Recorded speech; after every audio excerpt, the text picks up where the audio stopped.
কেন বিজ্ঞানীরা নমরুদের রহস্যময় কবর ৯,০০০ বছর পর খোঁজার চেষ্টা করেছিল? নমরুদের কফিন খুঁজতে গিয়ে প্রত্নতাত্ত্বিকরা কেন বিপদে পড়েছিল?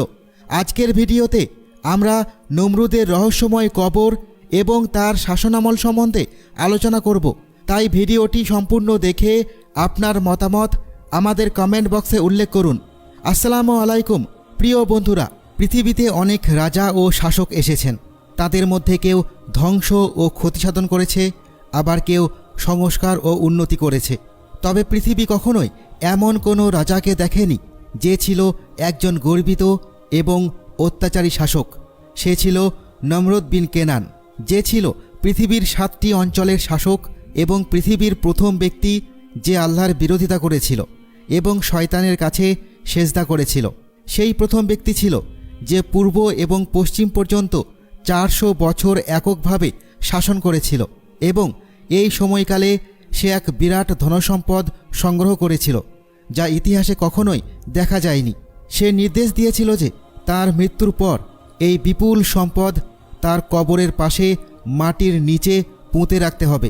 তাই তার কবর খুঁজে বের করার চেষ্টা ছিল প্রত্নতাত্ত্বিকদের কাছে সবচেয়ে বড় চ্যালেঞ্জ, যা হাজারো বছর ধরে চলছে। অনেকেই চেষ্টা করেছে তার কবরের স্থান খুঁজে বের করতে, কিন্তু কেন না জানি তারা আর সম্পদগুলো উদ্ধার করতে পারেনি, যা বিজ্ঞানীদের মধ্যে এক বিরাট রহস্য তৈরি করেছে।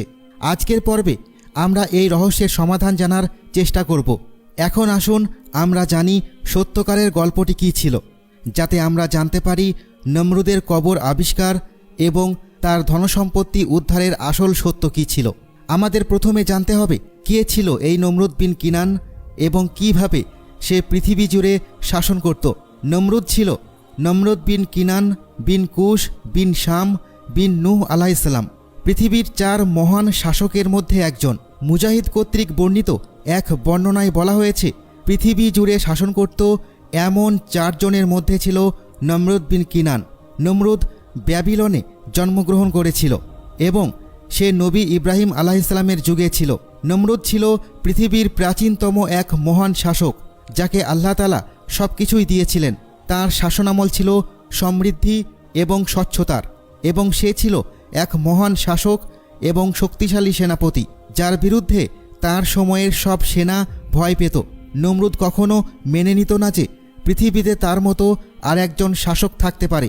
সেই জন্য পৃথিবীটি ছিল তার সম্পূর্ণ অধীনে এবং সে প্রায় 400 বছর শাসন করেছিল তার অত্যাচার এবং বল প্রয়োগের মাধ্যমে।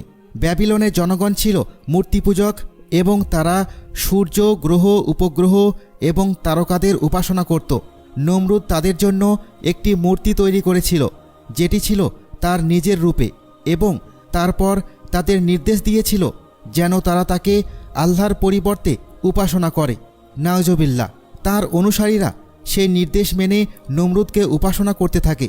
তখন তার অহংকার আরও বৃদ্ধি পায় এবং সে বলেছিল, আমি পৃথিবী এবং তোমাদের সকলের দেবতা, আমাকে উপাসনা করো। তার অনুসারীরা তার কথা মেনে তাকে উপাসনা করতে থাকে এবং সে তার রাজত্ব চালিয়ে যেতে থাকে ব্যাবিলন থেকে। সেই ছিল প্রথম ব্যক্তি যে তার মাথায় মুকুট পরেছিল এবং পৃথিবীর 7টি আশ্চর্যের মধ্যে অন্যতম বিখ্যাত ব্যাবিলনের টাওয়ার নির্মাণ করেছিল। তাছাড়া সে ছিল পৃথিবীর প্রথম ব্যক্তি যে জাদু শিখেছিল ইবলিসের কাছ থেকে। এই ঘটনাটি বিজ্ঞানীদের বিভ্রান্ত করেছে এবং তাদের এক বিপদে ফেলে দিয়েছে। কেন তারা নমরুদের ধনসম্পত্তি উদ্ধার করতে অক্ষম ছিল? নমরুদের ধনসম্পত্তি উদ্ধারের বিষয়ে এই বিষয়টি বিজ্ঞানীদের মনে বহু বছর ধরেই প্রশ্ন সৃষ্টি করেছে এবং তারা নমরুদের কবর খোঁজার এবং তার ধনসম্পত্তির গোপনীয়তা উন্মোচনের জন্য গবেষণা শুরু করেছিল। 1950 সালে ফরাসি প্রত্নতত্ত্ববিদ জন পিয়ের ইভোরের নেতৃত্বে ফরাসি প্রত্নতত্ত্ববিদদের একটি দল উত্তর ইরাকের নমরুদ এলাকায় খোঁড়াখড়ি শুরু করেছিল, যেখানে ধারণা করা হয় নমরুদকে দাফন করা হয়েছিল।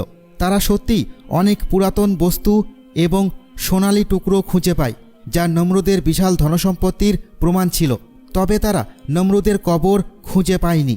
পৃথিবী তার কবরের অবস্থান উন্মোচন করতে অস্বীকার করেছিল। কিছু বিজ্ঞানীর ধারণা তার কবর সম্ভবত সোনালি ও রত্নে পরিপূর্ণ ছিল, যা সে তার সঙ্গে পরকালেও নিয়ে যেতে চেয়েছিল। এটি কি অন্য কোনো শক্তির প্রভাব ছিল যা তার কবরের সন্ধান পাওয়া বাধা দেয়? কয়েকটি ব্যর্থ প্রচেষ্টার পর কিছু গুজব উঠেছিল যে নমরুদের কবরের সন্ধান না পাওয়ার পেছনে হয়তো একটি অভিশাপ রয়েছে যা সেই সব লোকেদের গ্রাস করেছে যারা তার কবর খুঁড়তে গিয়ে কাছে গিয়েছিল। যারা তার কবরের কাছাকাছি পৌঁছানোর চেষ্টা করেছিল তারা বিপদে পড়েছিল, আর সে বিজ্ঞানী হোক বা অনুসন্ধানকারী। এই বিষয়টি আজও একটি রহস্য হিসেবেই রয়ে গেছে। তবে এই সব অভিশাপ এবং চ্যালেঞ্জ সত্ত্বেও নমরুদের কবর এবং তার ধনসম্পত্তি উন্মোচনের প্রচেষ্টা গবেষণায় এখনও অব্যাহত রয়েছে। কেউ কেউ হয়তো প্রশ্ন করবেন, কেন আজও নমরুদের ধনসম্পত্তি উদ্ধার করতে পারেনি? বিজ্ঞানীরা কিছু উত্তর দিয়েছেন। তার মধ্যে একটি হলো যে যেই স্থানে তাকে দাফন করা হয়েছিল সেখানে অনেক মূল্যবান প্রত্নতাত্ত্বিক বস্তু ছিল যা সহজেই পৌঁছানো সম্ভব নয়। তার কবরের এলাকা বালির বিশাল স্তূপে ঘেরা এবং অনেক গবেষণামূলক অভিযান পরিবেশগত কঠিনতার কারণে কবরটি খুঁজে বের করতে ব্যর্থ হয়েছে। তবে এমনও কিছু লোক আছেন যারা মনে করেন এই ধনসম্পত্তি শুধু সোনা বা রত্নের টুকরো নয়, বরং তারা বিশ্বাস করেন যে এতে অনেক বিজ্ঞান এবং দর্শন রয়েছে যা নমরুদ নিজেই শয়তান থেকে পেয়েছিল। এটি একটি বৈজ্ঞানিক সম্পদ হতে পারে যেই ব্যক্তি পাবে সে ইতিহাসের প্রবাহ পরিবর্তন করতে সক্ষম হবে। পবিত্র কুরআনে উল্লেখ আছে যা সূরা বাকারাতে 258 নম্বর আয়াতে উল্লেখ করা হয়েছে। সেখানে আল্লাহ তাআলা বলেন, তুমি কি সেই ব্যক্তির অবস্থা চিন্তা করেছ যাকে আল্লাহ রাজত্ব দান করার কারণে সে নিজ প্রতিপালকের সম্পর্কে ইব্রাহিমের সঙ্গে বিতর্কে লিপ্ত হয়?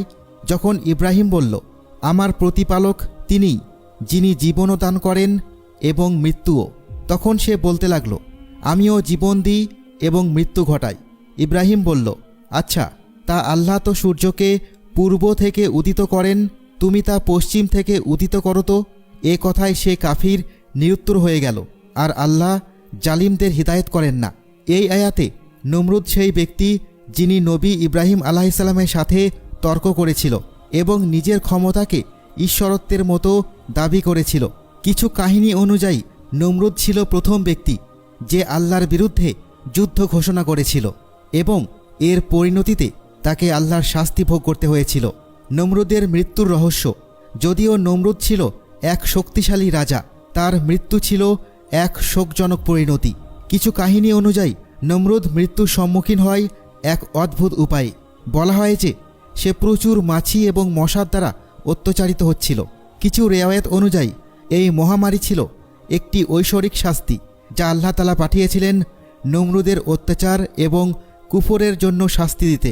যদিও নমরুদের মৃত্যুর বিষয়ে পবিত্র কুরআন এবং হাদিসে কোথাও স্পষ্টভাবে বলা নেই, তবে তাফসিরকারীগণ ও ইতিহাসবিদগণ এই ঘটনা বয়ান করেছেন। একে সেই সব গল্পের অন্তর্ভুক্ত করেছেন যা আগের বিভিন্ন আসমানি কিতাব ও সহিফা থেকে জানা যায়। এই সব গল্পকে তাফসিরের ভাষায় ইসরাইলি রেওয়ায়েত বা ইসরাইলিয়াত বলা হয়।